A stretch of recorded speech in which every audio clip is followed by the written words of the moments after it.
ഇതിൽ നമുക്ക് ആദ്യം മോഹൻലാലിന്റെ സിനിമകളെ കുറിച്ച് പറയാം. രണ്ട് സിനിമകളാണ് ആ ഒരു ഓണം സീസണിൽ മോഹൻലാലിന്റെ തിയേറ്ററിൽ എത്തിയത്. അതിൽ ആദ്യം എത്തിയത് മായാമയൂരം. സിബി മലയിൽ മോഹൻലാൽ കൂട്ടുകെട്ട്. 89-ലെ കിരീടത്തിൽ തുടങ്ങി ഒരുപാട് സിനിമകൾ, പ്രത്യേകിച്ച് എല്ലാ വർഷവും അവരൊരു ഹിറ്റുകൾ കൊടുക്കും. 1990-ൽ ഹിസനസ് അബ്ദുള്ള, 91-ൽ ഭരതം, 92-ൽ കമലദളം. ഇത് കഴിഞ്ഞ് 93-ൽ ആ ഒരു ഓണത്തിന് അവരുടെ ഒരു സിനിമ ഇറങ്ങി, മായാമയൂരം. ഈ മായാമയൂരം രഞ്ജിത്ത് അതിനു മുമ്പ് മോഹൻലാലിന് ദേവാസുരം പോലത്തെ ഒരു സൂപ്പർ ഹിറ്റ് കൊടുത്തിരിക്കുകയാണ്. 93-ൽ തന്നെ ദേവാസുരം, ആ ഒരു ഏപ്രിൽ മാസത്തിൽ ഇറങ്ങിയ ദേവാസുരം സൂപ്പർ ഹിറ്റായി. ഇങ്ങനെ അപ്പോഴും എനിക്ക് തോന്നുന്നു പല സീസൺറ്റേഴ്സിലുണ്ട് ദേവാസുരം ആ സമയത്ത്. 93-ല് അന്നൊക്കെ ഒരു വർഷമൊക്കെ സിനിമ ഓടില്ലോ സീസൺറ്റേഴ്സിലൊക്കെ ആയിട്ട്.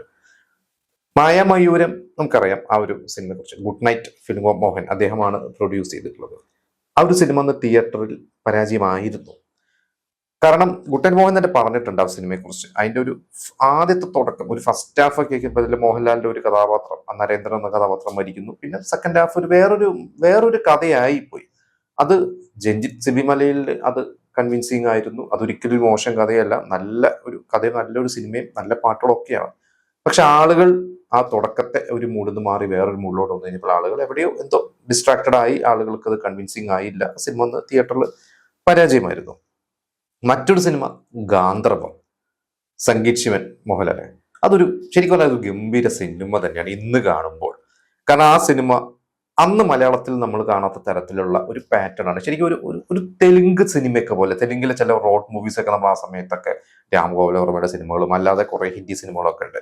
ഒരു ലവ് ട്രാക്കിന് ഒരു വലിയൊരു കാശുള്ള വീട്ടിൽ പെൺകുട്ടീനെ ഒരു സാധാരണ ഒരു വീട്ടിൽ പയ്യൻ പ്രേമിക്കുന്നതും ഒളിച്ചോടുന്നതും അതിന്റെ ഒരു യാത്രക്കാണ്. നല്ല സോങ്സും ഫൈറ്റും ഇമോഷൻസും എല്ലാം ഉള്ള ഒരു സിനിമ തന്നെയാണ്. അതിൽ എസ് പി ബി ആണോ മനോണ്, ഞാൻ പെട്ടെന്ന് പറഞ്ഞു തന്നെ, ആ ഒരു പാട്ടുണ്ടല്ലോ, നെഞ്ചിൽ കഞ്ചമാണ്. ആ ഒരു പാട്ടൊക്കെ അതിഗംഭീരമായിട്ടുള്ള സോങ്സ് ഒക്കെയാണ്. എസ് പി വെങ്കടേഷിന്റെ അതിഗംഭീരമായിട്ടുള്ള ബാക്ക്ഗ്രൗണ്ട് സ്കോർ. അതിൽ ആ ഒരു ബാക്ക്ഗ്രൗണ്ട് സ്കോർ ഒരുപാട് കാലം 2003-2004 കാലഘട്ടങ്ങൾ മൊബൈൽ ഫോൺ നമ്മളൊക്കെ യൂസ് ചെയ്യാൻ തുടങ്ങിയ സമയത്ത് റിംഗ് ടോൺ ആയിട്ട് അന്ന് സ്ഥിരമായിട്ട് പലവരുടെയും ഫോൺ ഉണ്ടായിരുന്നു. എന്റെയൊക്കെ ഫോണിൽ കുറെ കാലം ഉണ്ടായിരുന്നു അതിന്റെ റിംഗ് ടോൺ. അത് ആരുടെയെങ്കിലും നമ്മുടെ ഒരു ഫ്രണ്ടിൽ റിംഗ് ടോണെങ്കിൽ അവരുടെ അടുത്ത് നമ്മൾ സെൻഡ് ചെയ്യാൻ പറയും. അങ്ങനെ സർക്കുലേറ്റ് ചെയ്തിട്ടൊക്കെ പോയിട്ടുണ്ടായിരുന്നു. അന്ന് എനിക്ക് ഓർമ്മയുണ്ട്. അതിലെ റിംഗ് ടോൺ ആക്കി. ഇപ്പോഴും ആ ബാക്ക്ഗ്രൗണ്ട് സ്കോർ കേൾക്കുമ്പോൾ തന്നെ നമുക്കറിയാം അത് ഏതാണ് സിനിമ എന്നുള്ളത്. എനിക്ക് രണ്ട് സിനിമകളാണ് മോഹൻലാലിന്റെ തിയേറ്ററിലെത്തിയത്. മമ്മൂട്ടിയുടെ സിനിമ ആ സമയത്ത് ഉണ്ടായിരുന്ന ഒരു സിനിമ സരോവരം എന്ന സിനിമയാണ്. JC എന്ന വളരെ സീനിയർ ആയിട്ടുള്ള സംവിധായകൻ, ജയന്റെ ഒക്കെ തുടക്കകാലത്തെ ജയന്റെ ശാപമോക്ഷം എന്നൊരു സിനിമ, ജയന ആദ്യത്തെ ഒരു സിനിമയൊക്കെ കൊടുത്ത സംവിധായകൻ. പിന്നീട് കുറെ മമ്മൂട്ടി വെച്ച് പുറപ്പാട് ചെയ്തിട്ടുണ്ട്. അദ്ദേഹം ചെയ്ത ഒരു സിനിമയാണ്. എനിക്ക് തോന്നുന്നു മമ്മൂട്ടി വെച്ചിട്ട് ചെയ്ത അവസാനത്തെ സിനിമയാണ്. അതിനുശേഷം അദ്ദേഹം മമ്മൂട്ടി വെച്ചിട്ട് സിനിമകൾ ചെയ്തിട്ടില്ല. അദ്ദേഹം പിന്നെ കുറെ കാലം കഴിഞ്ഞ് സിനിമയിൽ നിന്ന് മാറി അസുഖമായിട്ട് കിടപ്പിലായിരുന്നു. ഡെന്നിസ് ജോസഫിന്റെ സ്ക്രിപ്റ്റ് ആയിരുന്നു. ഡെന്നിസ് ജോസഫും JCക്ക് വേണ്ടി, ഡെന്നിസ് ജോസഫിന്റെ ആദ്യത്തെ ഒരു സിനിമ JCക്ക് വേണ്ടിയാണ് ആദ്യം അദ്ദേഹം എഴുതിയത്. പക്ഷെ ആ സിനിമ അന്ന് വിജയിച്ചില്ല. പക്ഷെ അന്ന് ഡെന്നിസ് ജോസഫിന്റെ ഒരു കഴിവ് മമ്മൂട്ടിക്ക് മനസ്സിലായിട്ടാണ് മമ്മൂട്ടി ജോഷി അല്ലെങ്കിൽ ജൂബിലി ഫിലിംസിലൊക്കെ ജൂബിലി ജോയിക്ക് മമ്മൂട്ടി ഡെന്നിസ് ജോസഫിനെ പരിചയപ്പെടുത്തി കൊടുക്കുന്നതൊക്കെ. ഡെന്നിസ് ജോസഫിന്റെ ചരിത്രമിലൂടെയിലൊക്കെ നിങ്ങളത് കേട്ടിട്ടുണ്ട് ആ ഒരു സിനിമയെ കുറിച്ചൊക്കെ. അപ്പൊ JC ആയിട്ടൊരു ബന്ധം ഡെന്നിസ് ജോസഫിനുണ്ട്. അങ്ങനെയാണ് അദ്ദേഹം ആ ഒരു സ്ക്രിപ്റ്റ് പറയുന്നത്. പക്ഷെ സിനിമ അന്ന് പരാജയമായിരുന്നു. അത് ഞാൻ കുറെ കാലം മുമ്പ് ആ സിനിമ കണ്ടിട്ടുണ്ട്. ഒരു യൂട്യൂബിലാണ്, തിയേറ്ററിലൊന്നും കണ്ടിട്ടില്ല, യൂട്യൂബിലാണ് ഞാൻ ആ സിനിമ ശരിക്കും ഫുൾ ഇരുന്ന് കാണുന്നത്.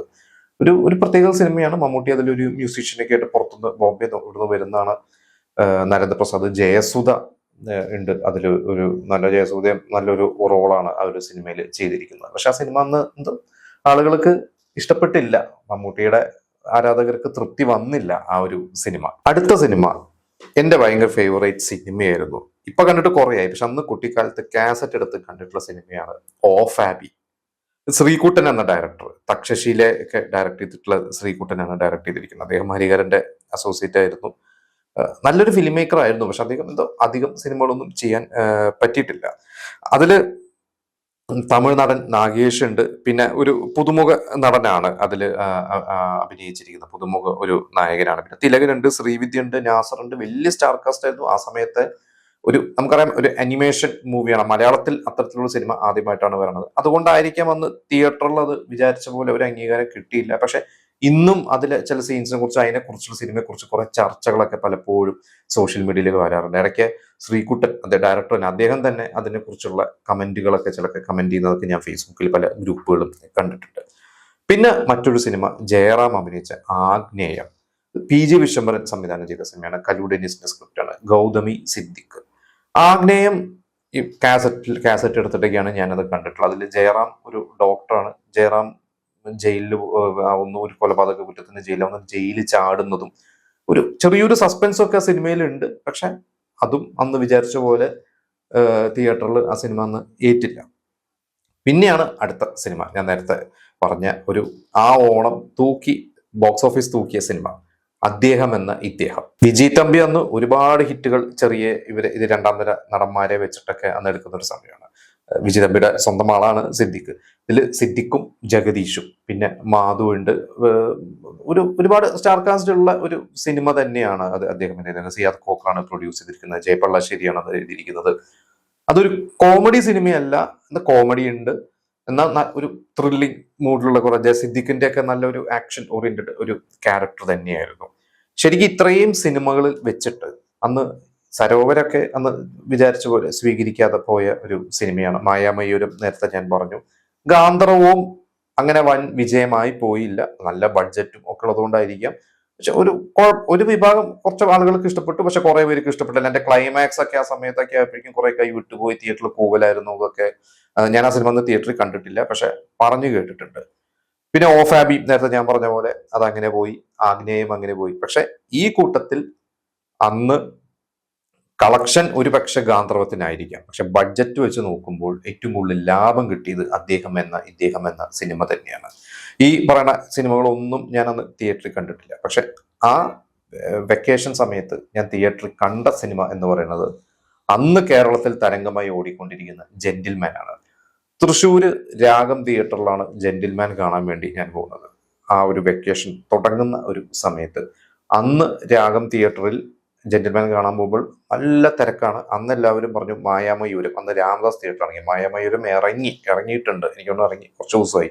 പക്ഷെ വളരെ മോശം അഭിപ്രായമാണ് അന്ന് ആളുകൾ പറഞ്ഞത്. അങ്ങനെ ആളുകൾ മുഴുവൻ ഇടിച്ചു കയറി കണ്ടത് ആ സമയത്ത് ജെന്റിൽമാൻ ആണ്.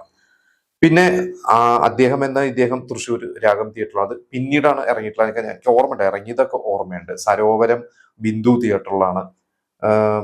മറ്റ് സിനിമകളൊന്നും എനിക്ക് പെട്ടെന്ന് ഓർമ്മ കിട്ടുന്നില്ല ഇതൊക്കെ തിയേറ്റേഴ്സ്. പക്ഷെ അന്ന് ട്രെൻഡായി ഓടിക്കൊണ്ടിരുന്നത് ജെന്റിൽമാൻ തന്നെയാണ്. ജെന്റിൽമാൻ തരംഗം തന്നെയാണ്. കാരണം അപ്പോഴേക്കും ജെന്റിൽമാന്റെ പാട്ടുകളൊക്കെ അന്ന് ആ ഒരു ജൂലൈ അവസാനവും ഓഗസ്റ്റ് ഫസ്റ്റ് വീക്കിലൊക്കെ ജെന്റിൽമാനിലെ ചിക്ക് ബുക്ക് റൈലേ എന്നുള്ള പാട്ടൊക്കെ ഓൾറെഡി ഹിറ്റ് ആയതുകൊണ്ട് സിനിമ തിയേറ്ററിൽ കാണാൻ സ്കൂൾ അടയ്ക്കാൻ വേണ്ടി എല്ലാവരും വെയിറ്റിംഗ് ആയിരുന്നു. അന്ന് ഫാമിലി ഓഡിയൻസ് വരെ ഇടിച്ചു കയറി കണ്ടിട്ടുള്ള സിനിമയാണ് ജെന്റിൽമാൻ.